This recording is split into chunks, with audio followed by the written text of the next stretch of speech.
Hai semuanya, dalam perjalanan hidup kita, seringkali kita terpaku pada impian-impian besar, tujuan-tujuan yang mengawang-awang, dan pencapaian-pencapaian monumental. Kita membayangkan diri kita mencapai puncak karir, membangun bisnis raksasa, atau meraih pengakuan dunia. Namun, di tengah gemerlapnya ambisi-ambisi besar itu, kita seringkali melupakan satu hal fundamental yang sesungguhnya menjadi kunci pembuka gerbang kesuksesan: kebiasaan kecil. Kebiasaan-kebiasaan ini yang seringkali kita anggap remeh, sepele, atau bahkan tidak berarti, sebenarnya adalah fondasi kokoh yang akan menopang seluruh bangunan impian kita. Bayangkan saja, sebuah bangunan megah tidak akan bisa berdiri tegak tanpa pondasi yang kuat dan terencana dengan baik, bukan? Nah, kebiasaan kecil inilah pondasi itu. Coba kita renungkan sejenak. Apa yang kita lakukan setiap hari? Apakah kita bangun pagi dengan semangat? Ataukah kita terjebak dalam lingkaran tunda-tunda alarm? Apakah kita menyempatkan diri untuk membaca beberapa halaman buku? Ataukah kita langsung terjebak dalam hiruk-pikuk media sosial? Apakah kita mempersiapkan makanan sehat? Ataukah kita tergoda oleh makanan cepat saji? Setiap pilihan kecil yang kita buat, setiap tindakan mikro yang kita lakukan adalah benih yang kita tanam. Dan seperti benih, setiap tindakan ini akan tumbuh dan berkembang, membentuk pola, dan pada akhirnya menentukan hasil panen kita. Mungkin kita berpikir, cuma sekali ini saja kok. Atau, apa bedanya sih kalau cuma satu hari nggak olahraga? Tapi, disinilah letak jebakannya. Satu hari yang terlewat bisa dengan mudah berubah menjadi 2, lalu seminggu, sebulan, dan seterusnya. Perlahan tapi pasti, kebiasaan buruk itu akan mengambil alih, dan kita akan merasa terjebak dalam lingkaran setan yang sulit diputus. Sebaliknya, mari kita lihat kekuatan dari kebiasaan kecil yang positif. Bayangkan seseorang yang memutuskan untuk menabung Rp10.000 setiap hari. Mungkin terlihat kecil dan tidak signifikan pada awalnya. Tapi coba hitung, dalam setahun dia sudah mengumpulkan Rp3.650.000. Dalam 10 tahun, wow, angkanya melonjak drastis.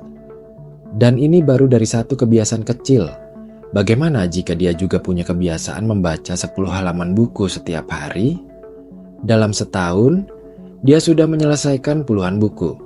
Pengetahuannya akan bertambah secara eksponensial, wawasannya semakin luas, dan cara berpikirnya pun akan semakin terasa.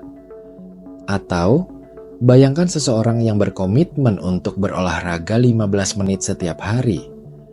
Mungkin awalnya terasa berat, tapi seiring waktu, tubuhnya akan semakin kuat, energinya meningkat, dan kesehatannya pun terjaga.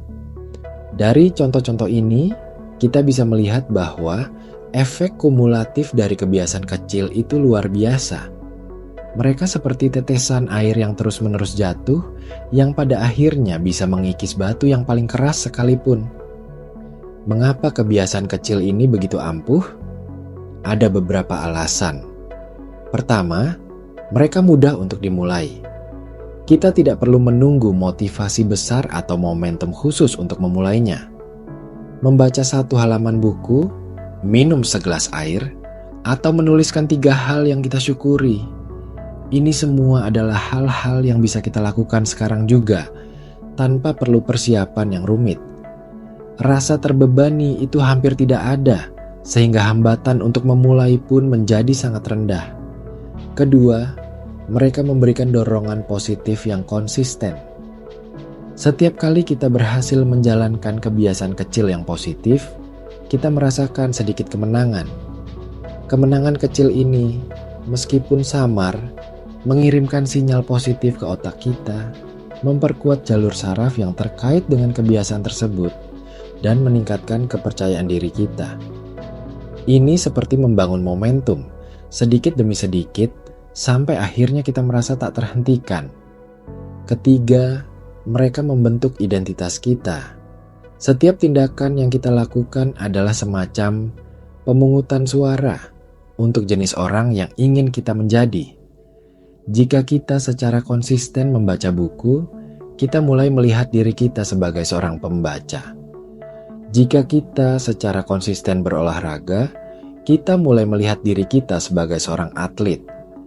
Identitas baru ini yang terbentuk dari kebiasaan-kebiasaan kecil pada gilirannya akan memicu kita untuk terus melakukan tindakan yang sejalan dengan identitas tersebut. Ini adalah lingkaran positif yang sangat kuat. Lalu, bagaimana caranya kita mulai mengendalikan kebiasaan kecil ini agar bisa meraih kemenangan besar? Pertama, mulailah dari yang sangat kecil. Jangan mencoba mengubah segalanya sekaligus. Pilih satu kebiasaan kecil yang ingin Anda bangun, atau satu kebiasaan buruk yang ingin Anda hilangkan. Misalnya, jika Anda ingin mulai membaca, jangan langsung menargetkan membaca satu buku dalam sehari. Mulailah dengan membaca satu paragraf setiap malam sebelum tidur. Jika Anda ingin berolahraga, jangan langsung menargetkan lari maraton. Mulailah dengan berjalan kaki 5 menit setiap pagi. Kuncinya adalah membuatnya begitu kecil sehingga Anda tidak bisa menolaknya. Buatlah sesederhana mungkin, seolah-olah Anda tidak akan gagal. Kedua, jadikan kebiasaan itu terlihat dan mudah diakses. Jika Anda ingin minum lebih banyak air, letakkan botol air di meja kerja Anda. Jika Anda ingin membaca, letakkan buku di samping tempat tidur Anda. Buatlah lingkungan Anda mendukung kebiasaan yang ingin Anda bangun. Sebaliknya, buatlah kebiasaan buruk menjadi tidak terlihat dan sulit diakses. Jika Anda ingin mengurangi waktu di media sosial, hapus aplikasi dari ponsel Anda atau pindahkan ke folder yang sulit ditemukan. Ketiga, kaitkan kebiasaan baru dengan kebiasaan yang sudah ada. Ini adalah strategi yang sangat efektif yang disebut penumpukan kebiasaan, habit stacking. Misalnya, setelah saya menyikat gigi di pagi hari, saya akan minum segelas air. Atau, setelah saya selesai makan siang, saya akan membaca satu halaman buku. Dengan mengaitkan kebiasaan baru dengan pemicu yang sudah ada, kita menciptakan semacam rantai kebiasaan yang lebih mudah untuk diikuti. Otak kita suka pola. Dan ketika kita memberikan pola yang jelas, kemungkinan kita untuk menindaklanjutinya akan jauh lebih tinggi. Keempat, berikan penghargaan kecil pada diri sendiri. Setelah berhasil menjalankan kebiasaan baru, berikan sedikit apresiasi pada diri Anda. Ini tidak perlu sesuatu yang besar. Bisa jadi itu adalah secangkir teh favorit, mendengarkan lagu kesukaan, atau sekadar memberi diri Anda pujian dalam hati. Penghargaan ini akan memperkuat hubungan antara kebiasaan dan sensasi positif, membuat otak kita ingin mengulangnya lagi di kemudian hari.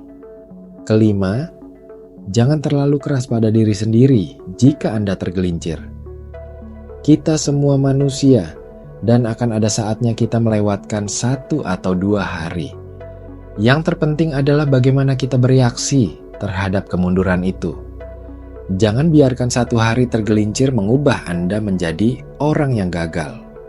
Sebaliknya, anggap itu sebagai bagian dari proses dan segera kembali ke jalur pada hari berikutnya. Ingat, ini adalah tentang konsistensi jangka panjang, bukan kesempurnaan sesaat. Penting juga untuk memahami bahwa mengendalikan kebiasaan kecil bukan berarti hidup kita akan menjadi monoton dan membosankan. Justru sebaliknya, dengan membangun kebiasaan-kebiasaan positif, kita membebaskan diri dari beban pengambilan keputusan yang berlebihan. Ketika suatu tindakan menjadi kebiasaan, kita tidak perlu lagi mengeluarkan energi mental untuk memutuskan apakah kita akan melakukannya atau tidak. Ini membebaskan kapasitas mental kita untuk hal-hal yang lebih penting, seperti kreativitas, pemecahan masalah, atau menjalin hubungan yang bermakna. Bayangkan betapa banyak waktu dan energi yang bisa kita hemat jika kita tidak perlu lagi berdebat dengan diri sendiri, tentang apakah kita harus berolahraga atau tidak, atau apakah kita harus menulis atau menunda. Kebiasaanlah yang akan membawa kita ke sana secara otomatis. Pada akhirnya, kemenangan besar yang kita impikan itu tidak akan datang dari satu lompatan raksasa atau satu tindakan heroik. Kemenangan besar itu adalah hasil dari akumulasi ribuan kebiasaan kecil yang dilakukan secara konsisten, hari demi hari, minggu demi minggu, tahun demi tahun. Ini adalah tentang kerajinan yang gigih, kesabaran, dan keyakinan bahwa setiap langkah kecil yang kita ambil, meskipun terasa tidak signifikan saat ini, sedang membangun momentum menuju masa depan yang lebih baik. Jadi, daripada terpaku pada betapa jauhnya puncak gunung yang ingin kita daki, mari kita fokus pada langkah pertama, lalu langkah kedua, dan seterusnya. Kendalikan kebiasaan kecil Anda hari ini dan saksikan bagaimana mereka akan membawa Anda menuju kemenangan besar yang selalu Anda impikan. Ini bukan tentang sihir atau jalan pintas. Ini tentang kekuatan sederhana namun luar biasa dari konsistensi dan disiplin dalam skala mikro. Mari kita mulai sekarang dari hal terkecil yang bisa kita lakukan.